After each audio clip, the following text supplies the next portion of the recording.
Okay, we're going to go ahead and get started. I want to thank everybody for joining us. We've got a good audience so far and look forward to some other people joining us over the course of this afternoon.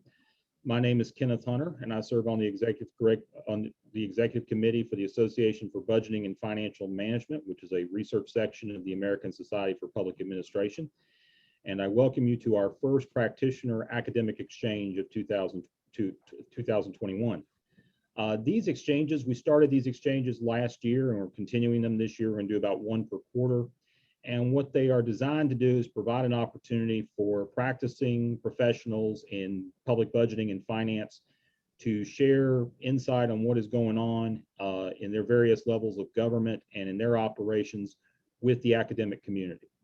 We obviously want to do our best as ABFM to try to encourage and to promote this relationship between practitioners and the academic community, and we feel this is one way to achieve this.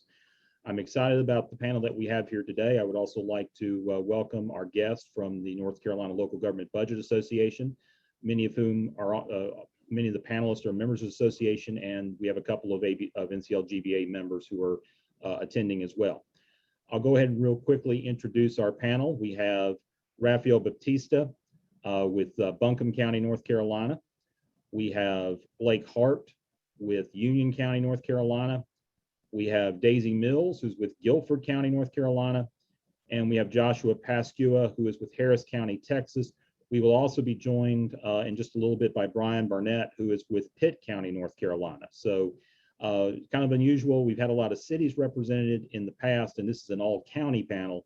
So we look forward to any unique conversation or unique perspective that people have with respect to county government.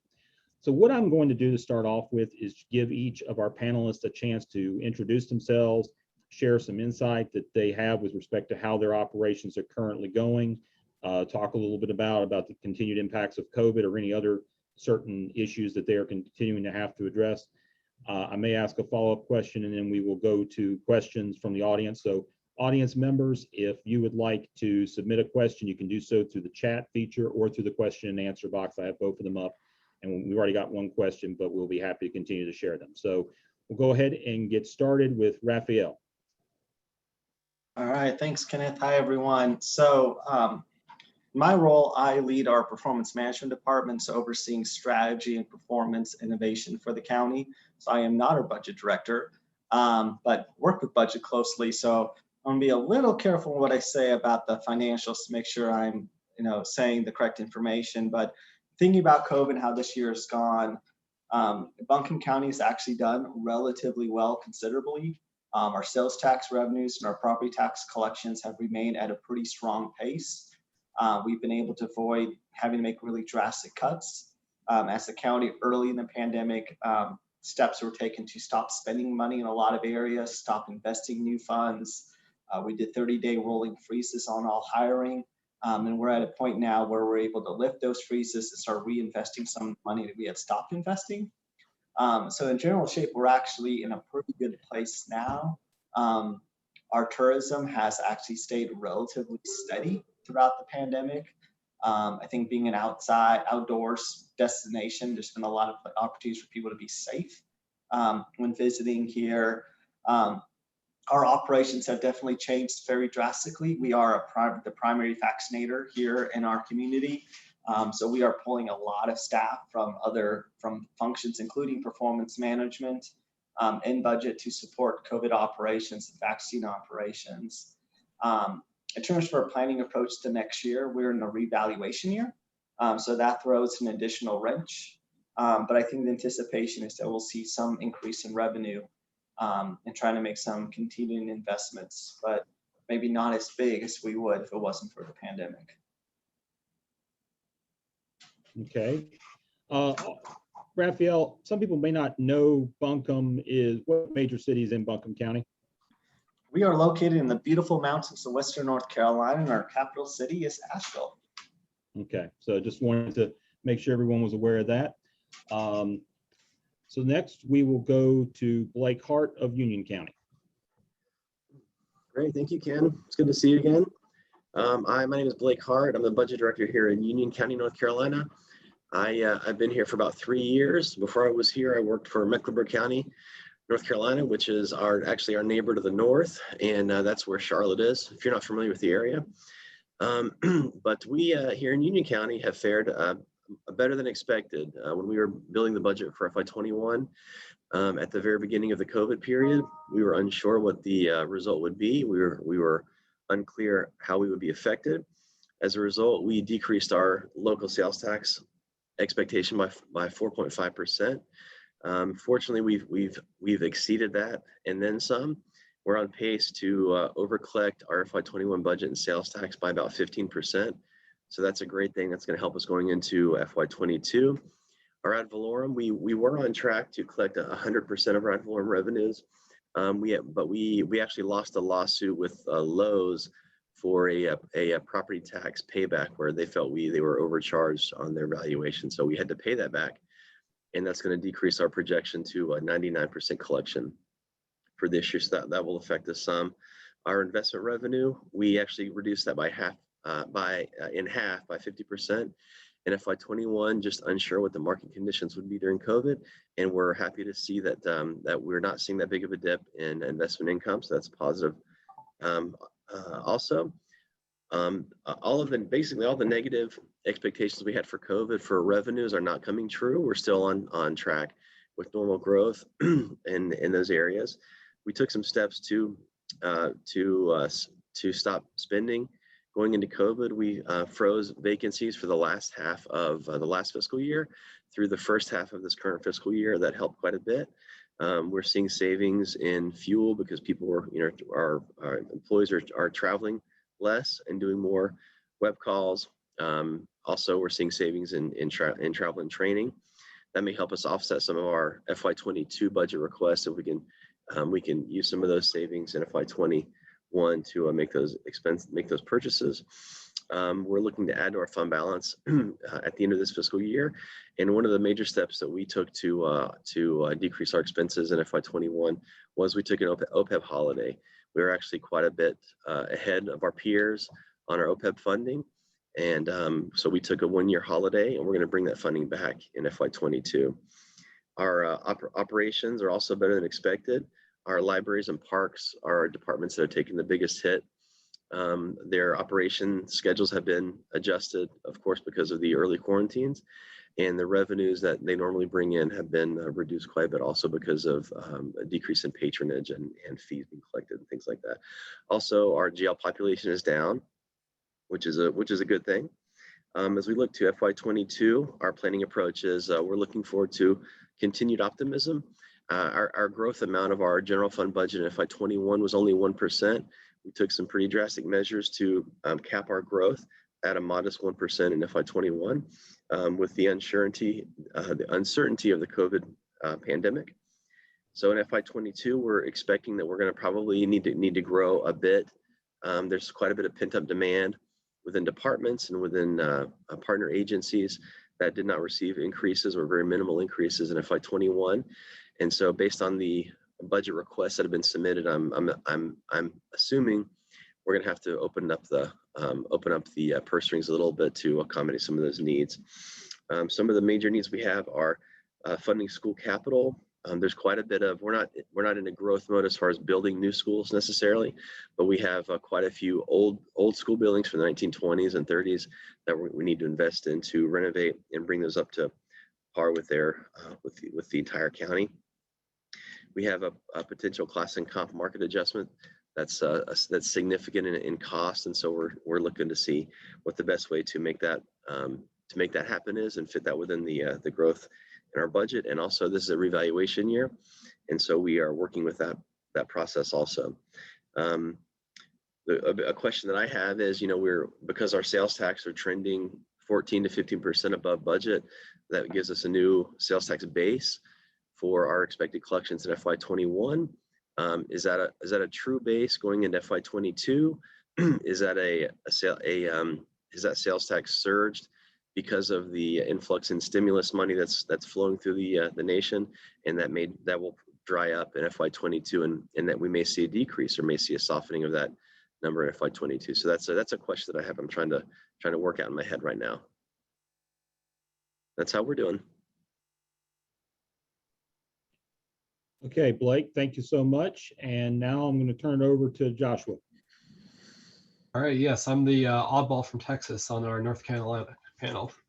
Hi, good morning. My name is Joshua Pasqua. I'm with Harris County, which is home to the city of Houston and a splattering of other suburban destinations as well. I'm actually manage the county's capital program, so I'm not going to be able to speak as much to the operating side. What I can tell you is that Harris County's revenue base is majority based on ad valorem taxes, which it doesn't see quite the effects of the economy right away. It's usually a year or so in arrears. So for this year, we are looking fine. We're estimating that moving forward, we're going to see some of that hit as it echoes through the economy. But we're also not sure if that's going to be the case, because the economy has been, bad across the country. We've actually seen a surge in a lot of building projects. So a lot more permit activity, inspections.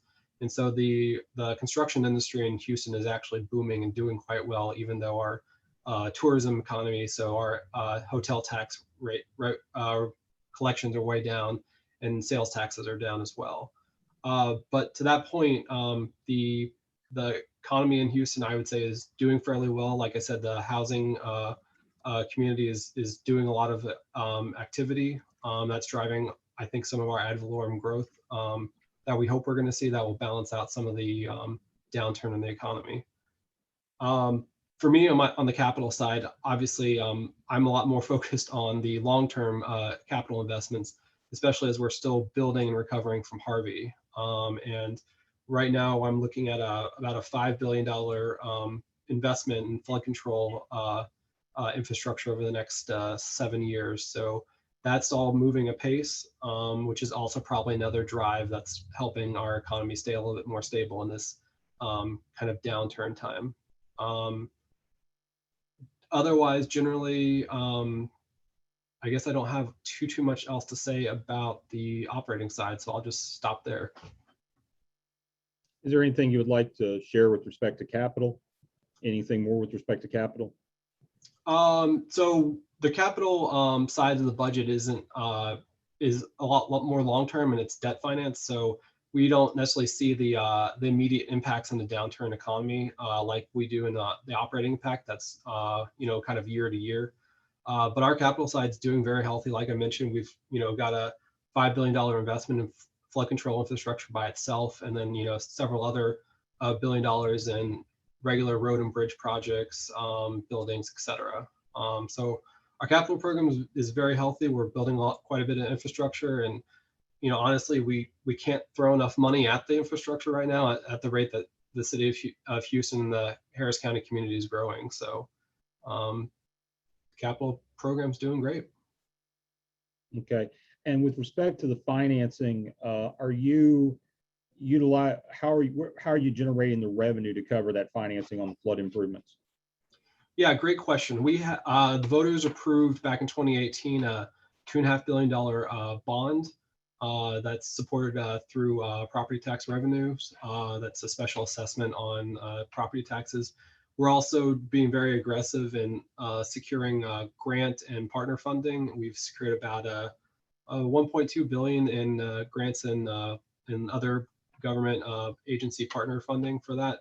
Still a little bit to go, but we're working on that. And luckily, what we're hearing is there are going to be potential earmarks in the federal legislation going forward. So we're lobbying and hoping that we'll be able to draw down some more of those federal dollars to help support the local infrastructure. Okay. Otherwise, yeah, it's we've got a property tax rate that's set aside just for infrastructure.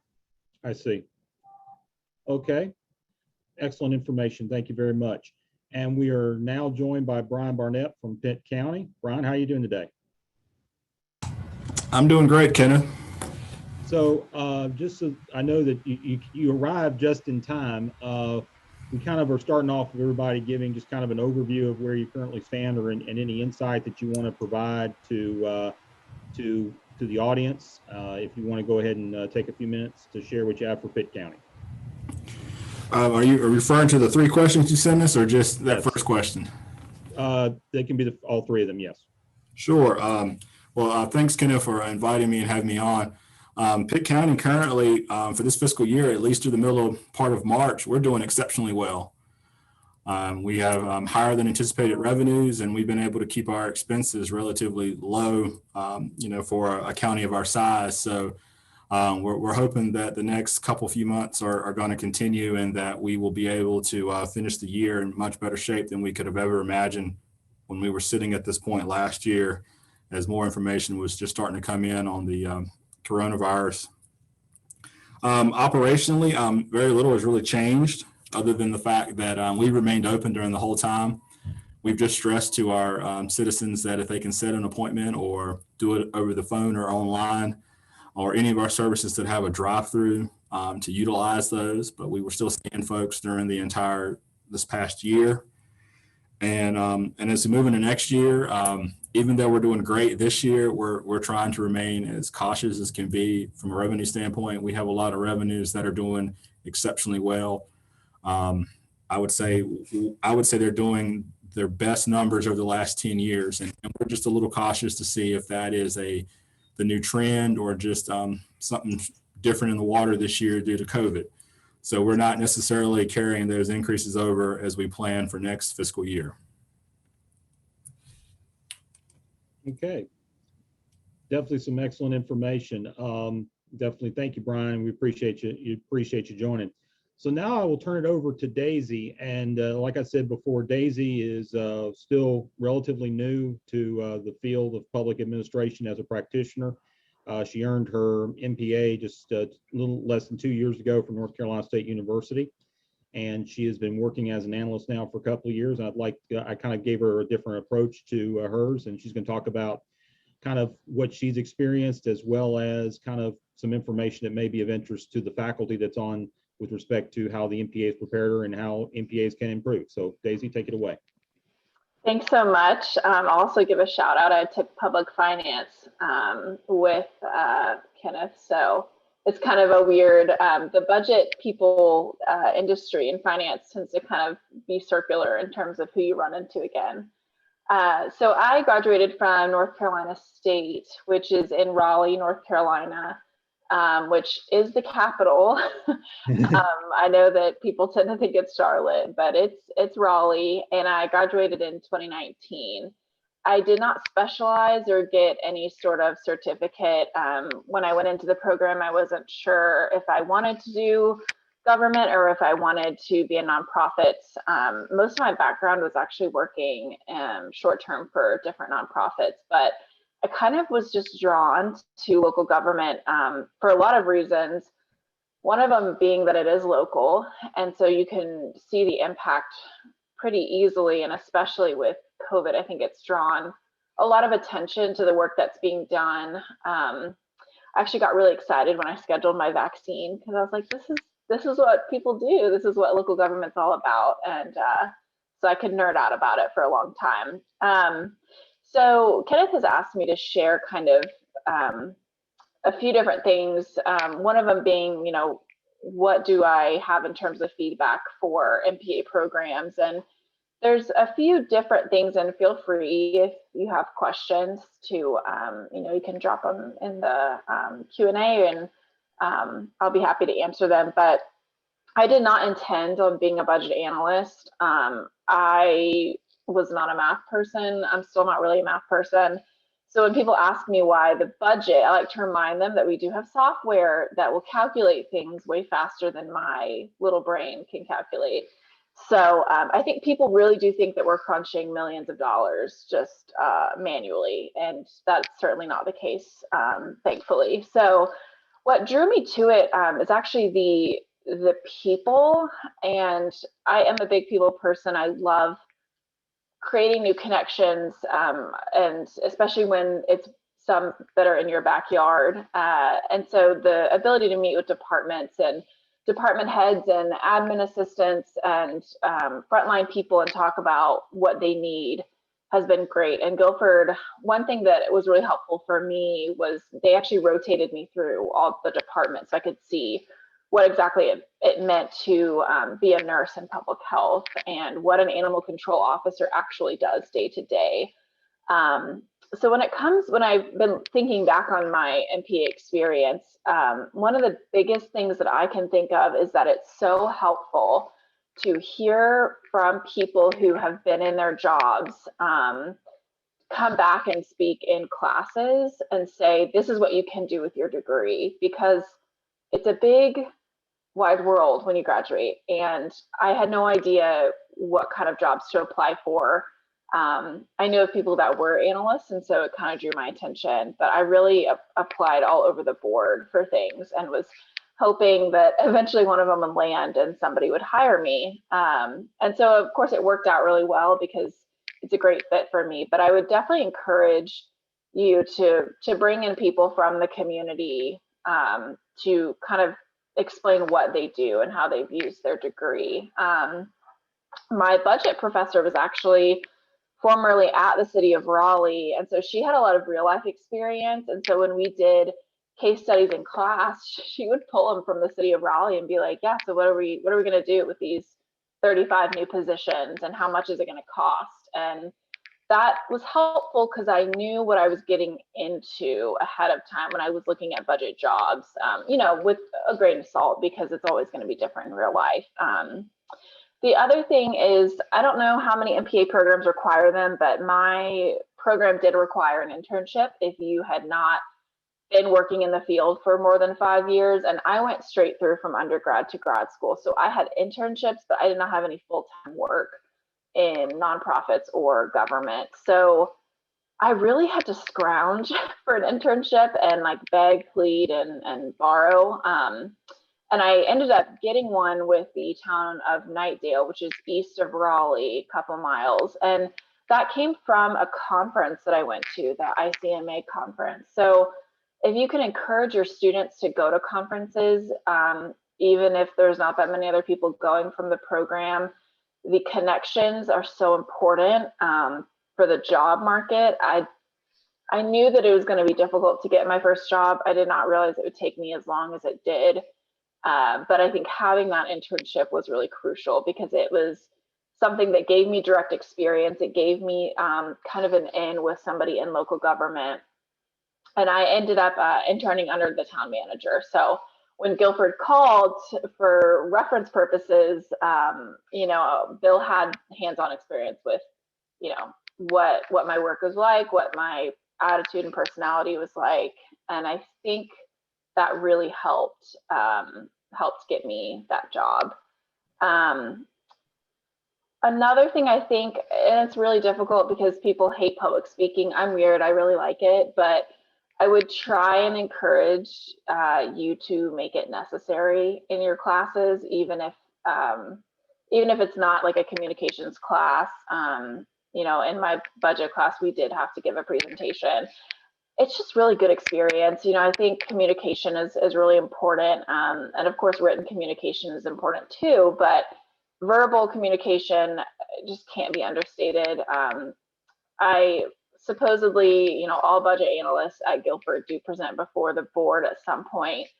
And I think without the experience of doing it in grad school, I may not feel as comfortable doing it. So we'll see when that actually happens. But I definitely would have liked to see more classes incorporate, presentations in those classes. So that's kind of a brief overview. Overall, I enjoyed my time at NC State. I could tell that the professors that we had really cared about what they were doing, which was helpful and offered their insight. And especially, if you are a professor that is not adjunct or you're mostly research, it is really important to find that connection in how this applies to the practitioner role, because research can get kind of bogged down in theories and what the best practice is, which is great, but sometimes that's very different from what happens day to day. So if you can kind of augment some of that by bringing in, connections that you have, so that you can talk about what research says, and then the other person can talk about how kind of it's done in their field. So that is a kind of a brief overview of some of the feedback that I have. And I'm happy to answer questions if anybody has any, and I'll throw it back over to Kenneth.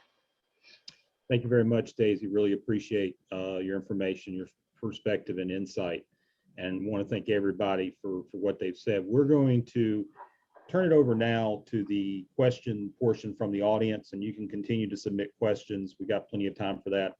And I'm going to go ahead and start off with one from Kevin Bronner.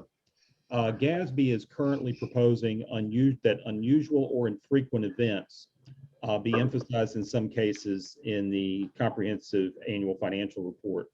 So do you think that these are unusual or infrequent transactions, that there are unusual or infrequent transactions in your budgets due to coronavirus and the resulting response?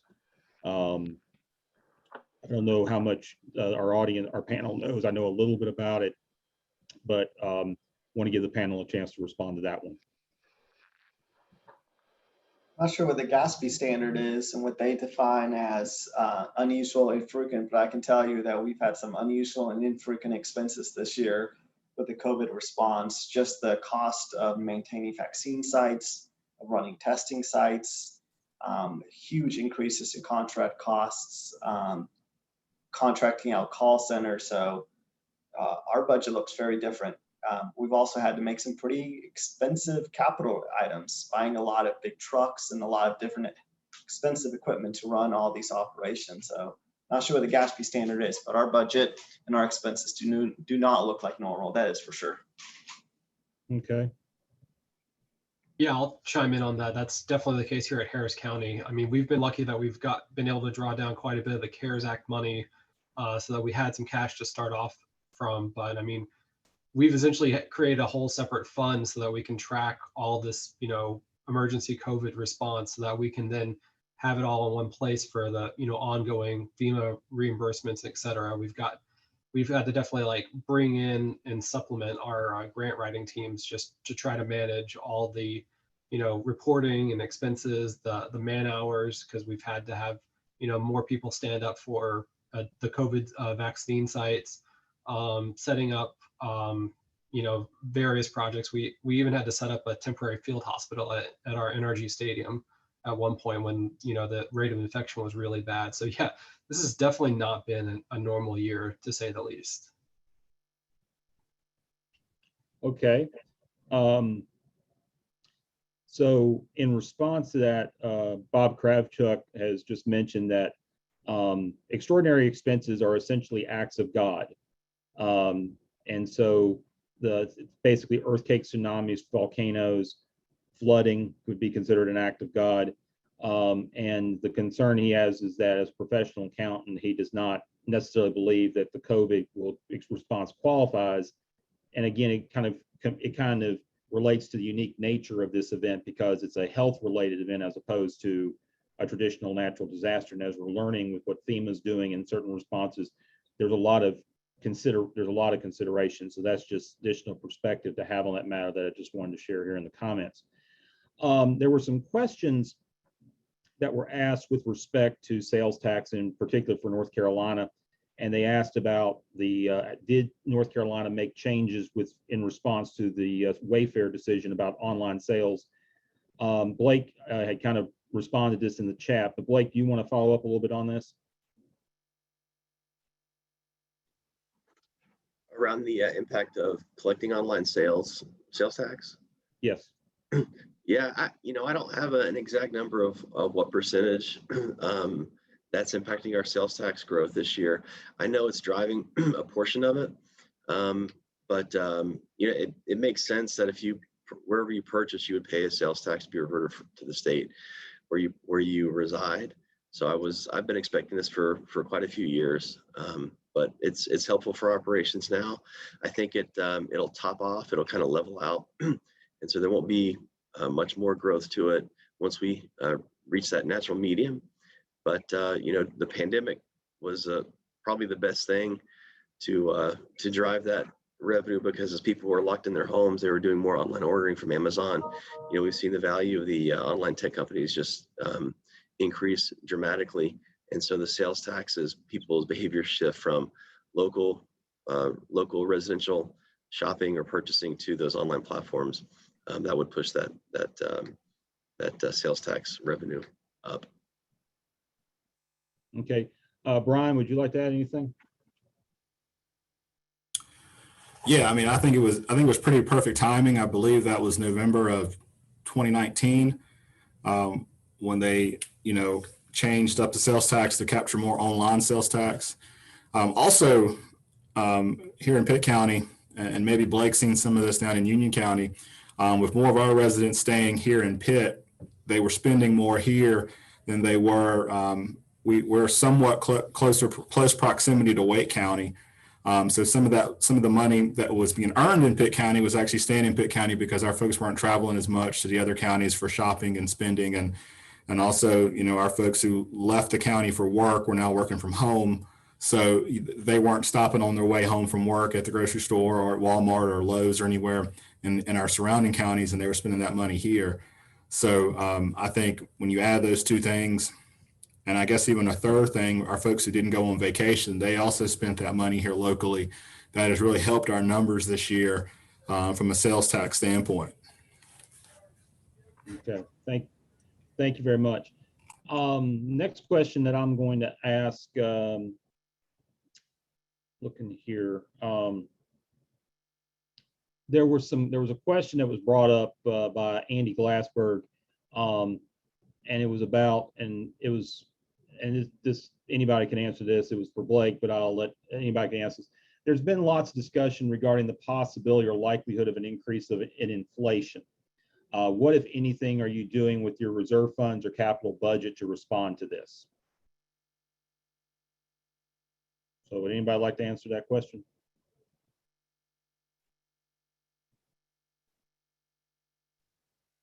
Well, I typed an answer out that, that our investments and other things are handled by our finance department.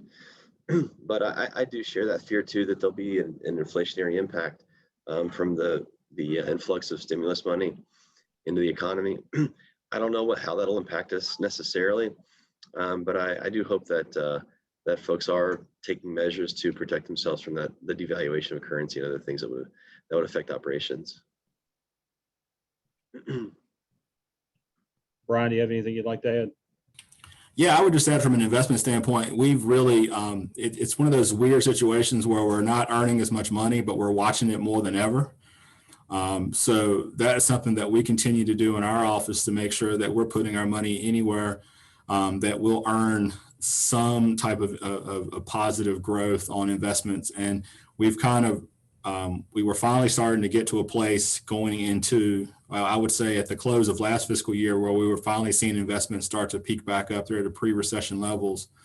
And then we dramatically slashed that budget down for this year, and that has paid off. And by reducing that budget, we were able to help control some of our expenses. But we just continue to watch and monitor. We have a very short-term opportunities according to our investment policy of where we can put money. And I would say we've gone from weekly to daily watching the market just to see if there's opportunities in the short term to invest some of the money that we do have idle. Okay. Let's see here. We'll go to the next one.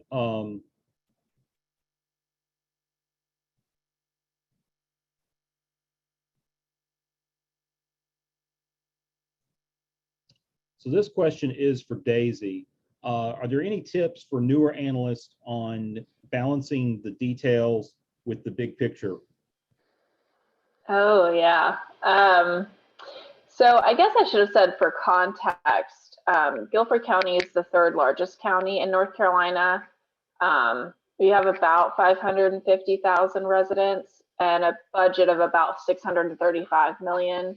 So there are a lot of little details involved in that. And it definitely was a temptation in my first year to try and pin down every single small source of revenue that we thought we would have, a couple $100 here, $1,000 here and there.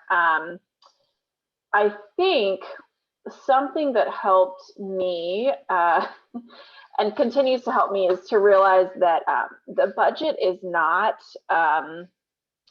we're not here to be mind readers or fortune tellers. We do, forecasting, but nobody could have foreseen this time last year what COVID would have eventually become. So we actually built a budget, and then about this time when it was declared a pandemic, we actually went in and had to redo it all. So that was a very unique first budget experience. And so for me, through that experience, I kind of learned, like, we do have to adopt a budget and it needs to be relatively accurate, but we can also make changes throughout the year. And we do. A perfect example is our law enforcement grants. We've got some that are federal, some that are state. And so the federal grants are running in the federal fiscal year, which is not the same as North Carolina's. North Carolina runs July 1 to June 30. And of course, the federal fiscal year starts in October. So we have to estimate what we think we're going to receive in grants and then go back and amend the budget. And so there is always an opportunity to do that and to make small changes throughout the year, which has helped me kind of relax in terms of it doesn't have to be perfect. You don't have to have it down to the dollar. Occasionally we do actually have really accurate projections, and that, that makes me happy. But in the chance that we're fairly off, we can always go back and amend it. And so that's helped me kind of to not sweat the small stuff. And honestly, you just don't have the mental capacity when the budget is that big.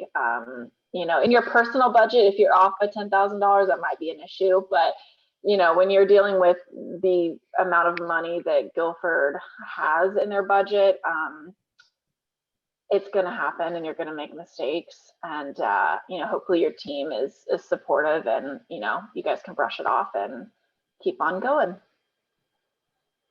Okay, thank you very much, Daisy. Next question is from Jim Savage. How have your governments benefited budgetarily from the budget packages that were passed under the Trump administration? This most recent stimulus, the American Rescue Plan Act that was signed into law by President Biden, and also what you anticipate from the infrastructure stimulus that's coming up.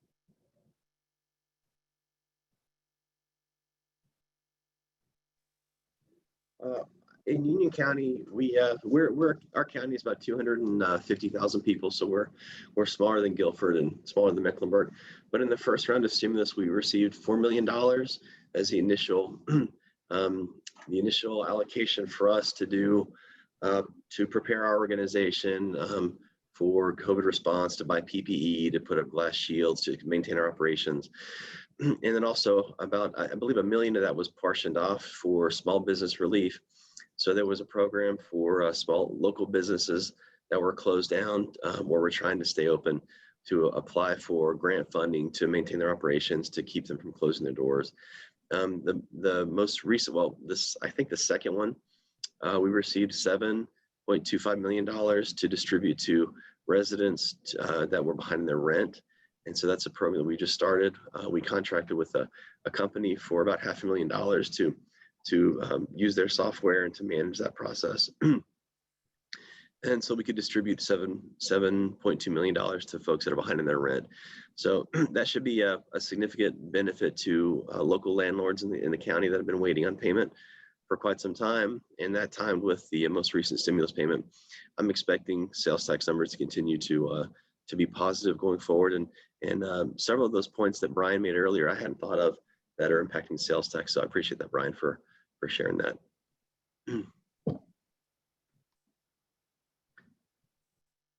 Anybody else like to add anything? Well, I'll jump in. The packages that we received from the federal government really put an ease for us on where to spend money. When we first got our first CARES package allotment, our elected officials really stressed testing. So it was very helpful and reassuring to know that we had funds set up, that we didn't have to tap into existing county money to be able to provide not only stationary testing sites, but also mobile sites around the county for those underserved areas. And we were able to take our original CARES money and leverage that towards our vaccine administration that we're currently underway now. And then we've been very fortunate enough that our medical group here in Pitt County, which serves a 28 county area, they've actually taken the lead on our vaccine administration. And I would say they probably do 80 to 85% of our vaccines now compared to the county. We still assist them, we still partner with them, but we've been very fortunate. So the money that we received from the federal government, definitely we took advantage of it, and we've made it stretch as far and wide during this last year. Okay.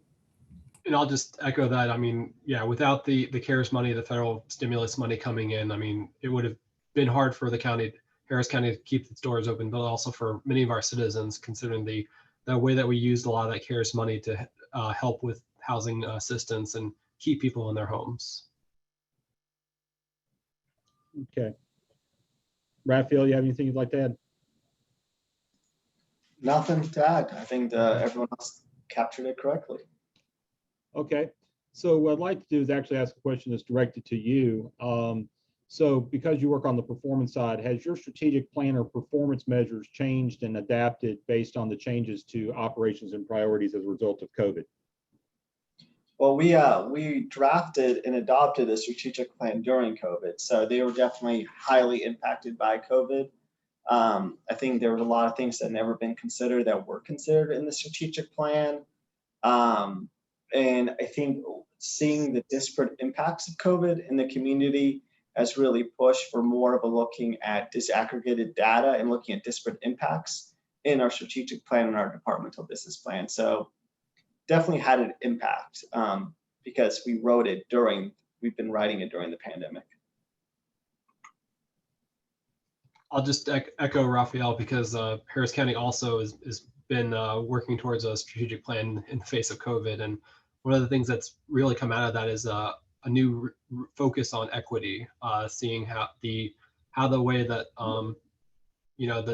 the infection rates were not, there was definitely some equity issues in the response and in the way that people were being treated. And that's really been a huge focus of Harris County moving forward, is looking at equity and incorporating that into everything that we do.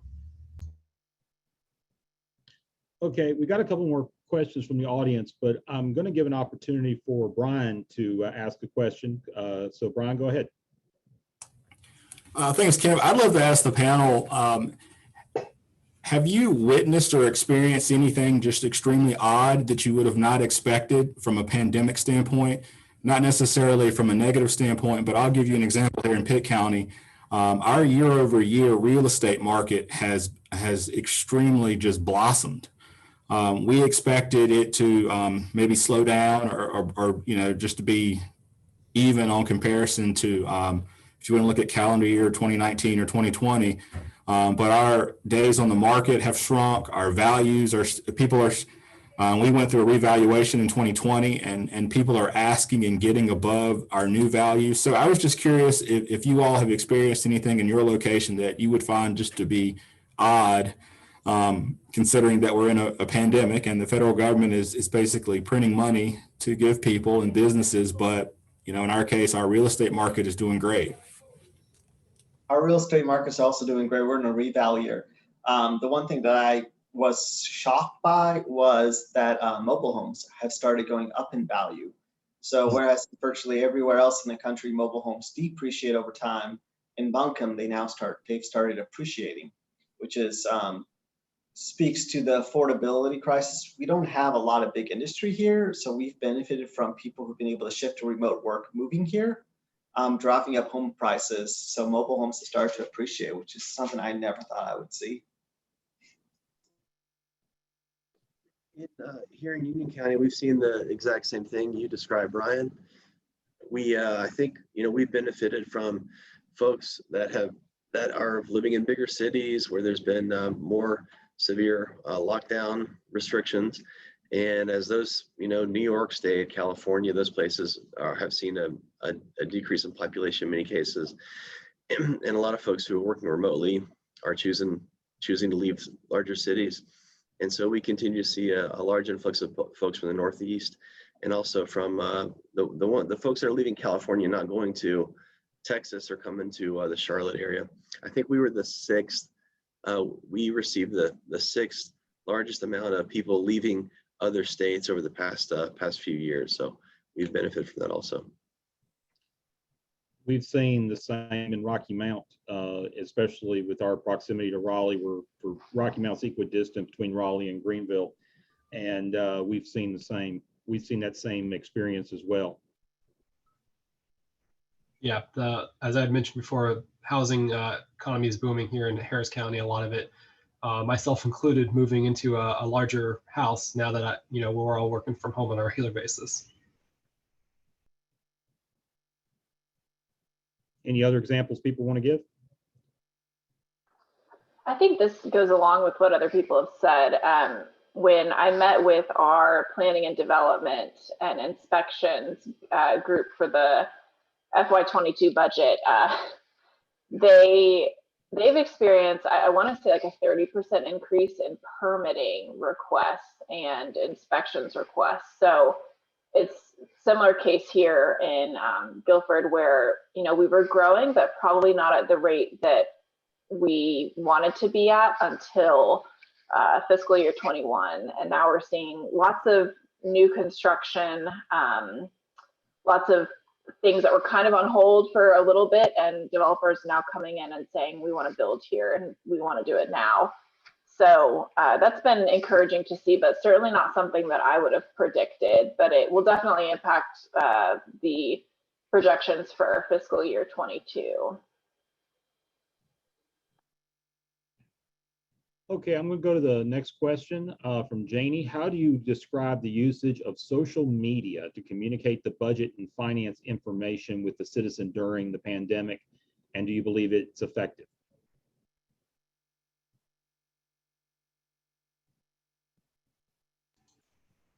I'll comment briefly. I know that with the pandemic, how we do, outreach and engagement with citizens definitely we all had to sit down and think about that a lot more. We've been pushing for a lot more engagement and participatory budgeting with our community. So one thing that was new this year is we actually had an online town hall where there were separate little breakout rooms that would be hosted by a staff member for roundtable discussions. So that was all done completely online, whereas normally we would have rented out a community center or something where people would have actually been in place and hearing kind of a central presentation and then moving into these smaller breakout rooms. So it was a good experience. We had a lot of positive feedback from it. Anything else anybody has to add on that one? We actually did not have a public communications staff until about 6 months before the pandemic hit. And just as far as communication as a whole, they've been invaluable as far as stepping up and modernizing our communication techniques. And we're working with them now to put together some communication that'll go out on the various social media platforms for our county regarding the revaluation, the revenue neutral tax rate, the new value of the penny, and all of the things that go with the revaluation budget process. So we haven't been through that yet, but we're looking forward to doing that with our new staff, who's been really successful in navigating the difficulties of communicating during the pandemic.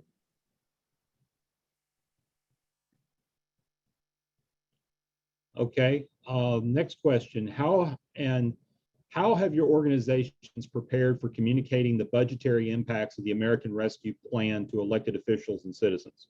Have y'all made any efforts in terms of getting ready to communicate that information? So I'll jump on this. In Pitt County, we have basically established internal teams, and we're just kind of in a holding pattern until we can get some more information to clarify specifically what we can spend the money on. And what I think the most important part of this new round of money, what we can't spend the money on. So we want to position ourselves not to be in any difficult situations down the road where we have to pay any money back. So we're basically ready to go once we get all the info, and then we'll be able to present to our elected officials and our departments how we can utilize this new round of money.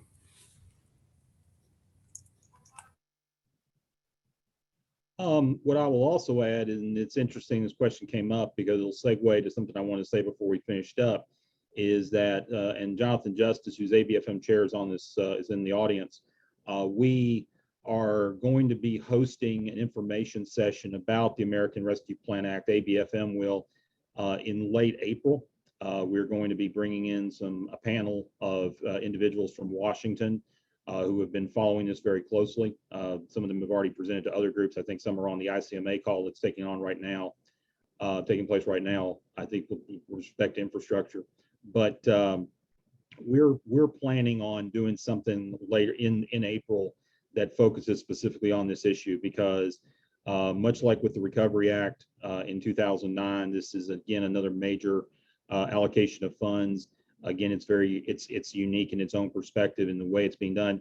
I'll also just mention there's not a lot of guidance that's come from in fact, there's hardly any guidance that's come from the Treasury Department yet in terms of that. We kind of see what the law says, but obviously for a lot of local governments, you kind of have to wait for what the regulation says. So that's another aspect that we're taking into account as well.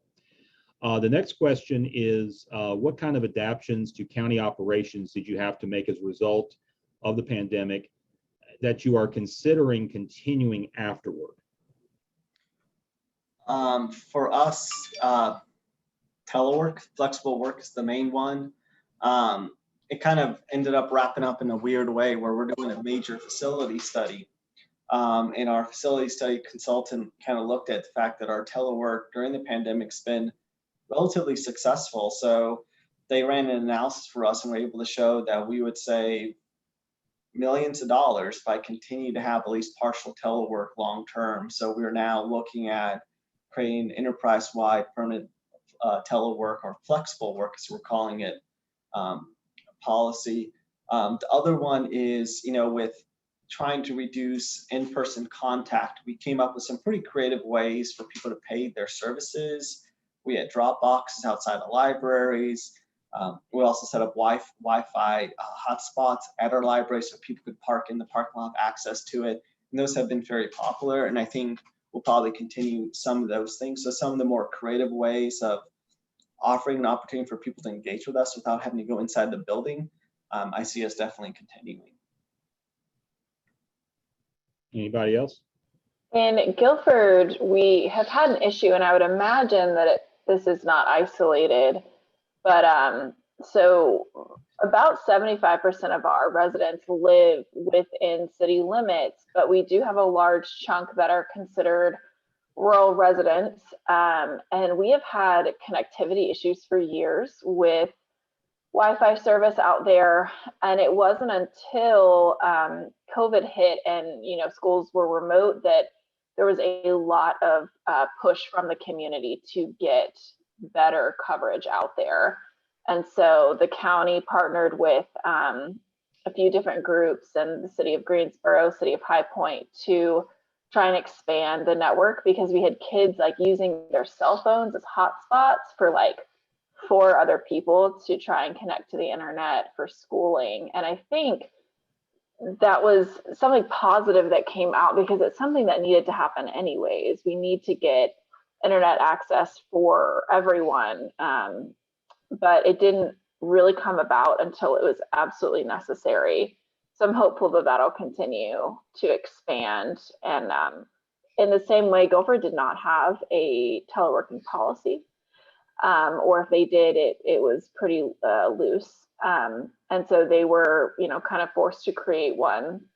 And now we're looking at the potential of hiring people who will be 100% remote. And I believe that will impact the quality of candidates that we're able to get. Not everybody may be interested in moving to the Triad or moving to Greensboro, but we can certainly attract, greater candidates with, different backgrounds, and increase diversity and equity with people if we can increase that flexibility in work.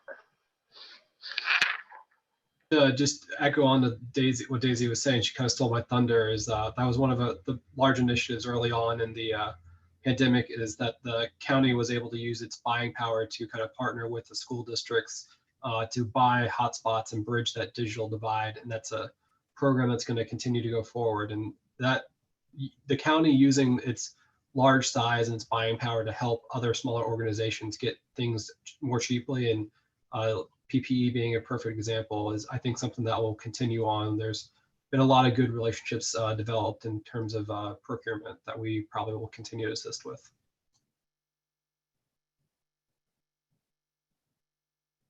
Okay, got just enough time for 3 more questions. First one real quick, were grant monies that are received to counties reduced during the pandemic? Did y'all see a reduction in your regular grant monies or any change? Doesn't look like there was any change. Okay, next question. Have any of your financial management policies been altered as given COVID? And if so, which ones and will the changes to these policies be permanent? Any changes? Okay. And then the third one I'll ask is, because of the pandemic, seeing issues with departments working in silos, so how are you as local governments working better to collaborate more with nonprofit organizations on topics such as housing, transportation, and public health to reduce duplication and save costs? I think there were some examples given, but are there any others? For us, our nonprofit community has been critical to any success during the pandemic. We don't have the staff, the resources, the equipment to do all the work we need to do to respond to COVID. And our nonprofit community has stepped up in a very significant way. So we wouldn't be able to have any of the success we've had without them. And I think the pandemic has forced us to break down silos.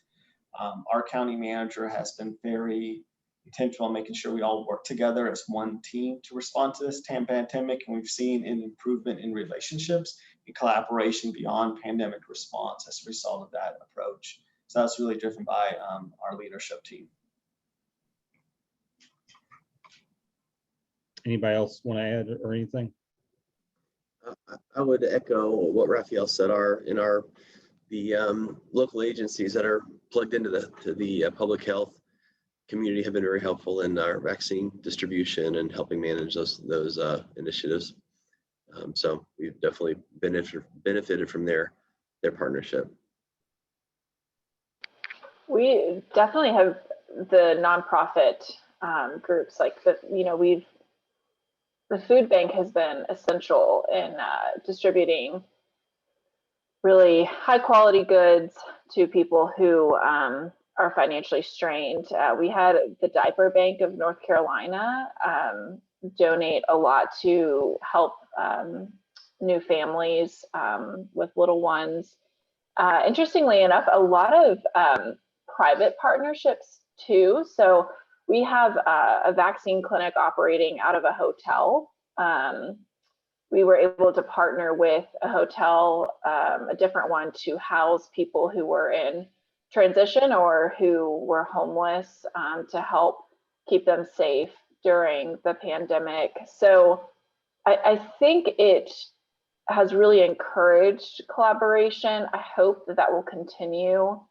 And I'm glad that it happened. I'm sad that it took something as intense as a pandemic to push that. But now that those connections are there, I think it's important moving forward, especially to help reduce costs and to get everybody involved in the efforts to slow what's happening. And hopefully this can be translated over to natural disasters, because this will likely not be the last major thing to happen. And hopefully there's not another pandemic, but there likely will be at some point, and we have some of these networks in place so that we can help a little bit faster and get boots on the ground faster with our local governments, nonprofits, and our private partners. So Brian, Josh, do you have anything you'd like to add as we wrap up?